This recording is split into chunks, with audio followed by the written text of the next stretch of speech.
थी और आपको दोबारा डिटेन कर लिया गया था। आप एक बार गए, फिर दोबारा आपको डिटेन कर लिया गया और आपको जिस तरीके से खींच के ले जा रहे थे, क्या आपने कभी सोचा था जिन लोगों को मैं पढ़ाऊँगा वही लोग मेरे साथ ऐसा करेंगे? सर उनसे कोई शिकायत नहीं है, वो अपना ड्यूटी निभा रहे थे और हम अपना काम निभा रहे थे। और रही बात 2 बार डिटेन करने की, तो वो 200 बार भी डिटेन कर ले, लेकिन जो मेरा हौसला है, जो मेरा मुद्दा है, जब तक वो सॉल्व नहीं होगा मैं पीछे नहीं हट सकता हूँ। मैं गाड़ी में घूमने नहीं आया हूँ, मैं घर पे बैठने नहीं आया हूँ। अगर मैं कहीं पर प्रोटेस्ट में जा रहा हूँ तो इस बात के लिए मेंटली प्रिपेयर होके जा रहा हूँ कि मुझे वहाँ अरेस्ट भी किया जा सकता है। और मुझे लगता है कि जब तक सरकार इसके ऊपर में संज्ञान नहीं लेती है, मेरा धरना, मेरी चीज़ें तब तक जारी रहेगी। लेकिन उसके पहले मैं देश के सभी शिक्षकों को कुछ कहना चाहता हूँ। अगर आपको ये लगता है कि सिर्फ़ दिल्ली में धरना देने से सरकार आपकी बात सुन लेगी, तो 2 दिन घूमने के बाद में मुझे समझ में आ गया कि सिर्फ़ दिल्ली चलो से काम नहीं चलने वाला है। पूरे भारत में जितने भी शिक्षक हैं, उन सब से मेरा हाथ जोड़ कर के निवेदन है, आप जहाँ पर भी पढ़ाते हैं, आप वहाँ के एक लोकल एरिया को चूज़ करिए, परमिशन लीजिए और वहाँ पर धरना शुरू करिए। जयपुर के सभी शिक्षकों को मेरा निवेदन है कि आप जयपुर में कोई एक घटनास्थल पे सभी लोग मिल करके एक लीडर बना करके आप वहाँ पर धरना दीजिए। पटना में यहाँ पर एक लीडर बने, एक टीम बने, वो पटना में वहाँ पर धरना दे। प्रयागराज की टीम एक बने, वो प्रयागराज में दे। क्योंकि जब तक पूरे भारत में इसकी आवाज़ नहीं उठेगी, नेशनल मीडिया इसे कवर नहीं करेगी, एसएससी के ऊपर में कोई दबाव नहीं बनेगा। और दबाव नहीं बनेगा तो बच्चों, मैं तुम्हें दिल से एक बात बता दूँ, ये तुम्हारा सीजल का पेपर हवा-हवा में ही निकल जाएगा। क्योंकि जिस तरीके से हमने डायरेक्टर से बात की, वो एकदम जिद पर अड़े हुए हैं कि एडिक्विटी ही पेपर कंडक्ट करवाएगी। और ये भी बात सुन लो मेरी बहुत ध्यान से, 3 साल का तो एग्रीमेंट उनके साथ में, और 2 साल वो और बढ़ सकता है। तो आप इस बात को मान के चलो 5 साल में पूरा बंटाधार हो जाएगा और एडिक्विटी के सिलेक्शन फेयर नहीं होते हैं। कई ऐसे कारण है जो मैं अभी आपको ऑन कैमरा बता नहीं सकता बस, लेकिन आप इतने मान करके चलो कि ट्रांसपेरेंसी उतनी नहीं है जितने पहले के वेंडर्स में हुआ करती थी। तो हाथ जोड़ करके निवेदन है, तुम खुद लीडर बनो, तुम खुद आगे आओ, तुम खुद आकर के अपनी आवाज़ उठाओ। तुम्हारे लिए यहाँ पर ऐसे मान करके चलो कि कोई नहीं है।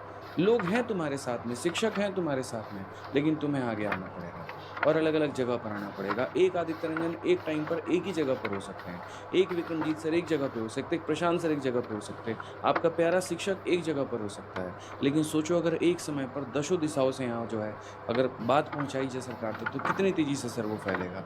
हर जगह का local newspaper, local media, local ये सारी चीज़ें उसको प्रमोट करेगा और उसके बाद सरकार तक वो बात पहुँचेगी और सिस्टम हिल करके रह जाएगा। कल सर आपने बोला जंतर मंतर चलो, उसके बाद कई डायरेक्टरेट वहाँ पहुँच गए, उसके बाद उन पे लाठीचार्ज हुई, अध्यापकों पर भी हुई, उसके बाद आपको कहाँ लेकर के गए थे दोबारा, जहाँ आपको देर रात लौटे, शायद आप कह रहे थे पानी-वानी पीने को भी नहीं दिया गया, क्या-क्या हुआ? सर बहुत बुरा हालत हुआ। पहले तो पहली बार जब हम डिटेन हुए थे तो हमको बवाना लेकर के गए और बवाना दिल्ली से बाहर पड़ता है, तो उन्होंने सोचा इनको छोड़ देंगे, फिर उसके बाद आने में लेट हो जाएगा, धरना कर नहीं पाएँगे।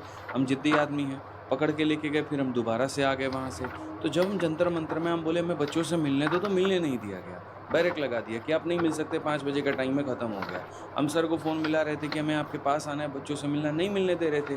फिर उसके बाद हमने जब वहाँ पर बैठ कर के धरना देना शुरू किया, तो इन्होंने रस्सा बाँध करके घेराबंदी कर दी। घेराबंदी के बाद में अब बच्चा तो भाग नहीं सकता है, उसी में इन्होंने लाठीचार्ज शुरू कर दिया। हम वहीं पे खड़े हो गए कि मेरे को मारना है मारो, मेरे कपड़े फाड़ने हैं फाड़ो, जो ज़ख्म देने हैं। देखो देखिए सारे गले पे निशान आ रहे हैं, ऐसे छील रखा है पूरा। गले में निशान तो ठीक है, ये सारा छील रखा है, सर के पैर में बहुत चोट आई है। तो ये सारा कर रखा है उन्होंने और ये ऐसी बर्बरता दी, मतलब बसों में उठाकर डाल दिया, शीशा उसमें जो है टूट गया, कहाँ आपको से तो और सर को दिख रहा है किस तरीके से धक्के मार-मार के। लेके जा रहे हैं। उसके बाद अंदर में सर की मेडिकल कंडीशन आ गई, पानी माँग रहे हैं तो पानी नहीं दे रहे हैं, कह रहे हॉस्पिटल में रोक दो, नहीं रोकेंगे। तो ऐसा महसूस हो गया तुमको मार देंगे लेकिन तुमको यहाँ छोड़ेंगे नहीं। धारा कुछ भी नहीं है, कोई केस नहीं है, ना हम आतंकवादी हैं, ना हम कुछ, हम तो बच्चों की बात को उठा रहे हैं। जिसमें सरकार को भी ये बात कहनी चाहिए कि चलो हमसे कोई गलती हो रही है तो कम से कम शिक्षक तो खड़ा है इस देश का।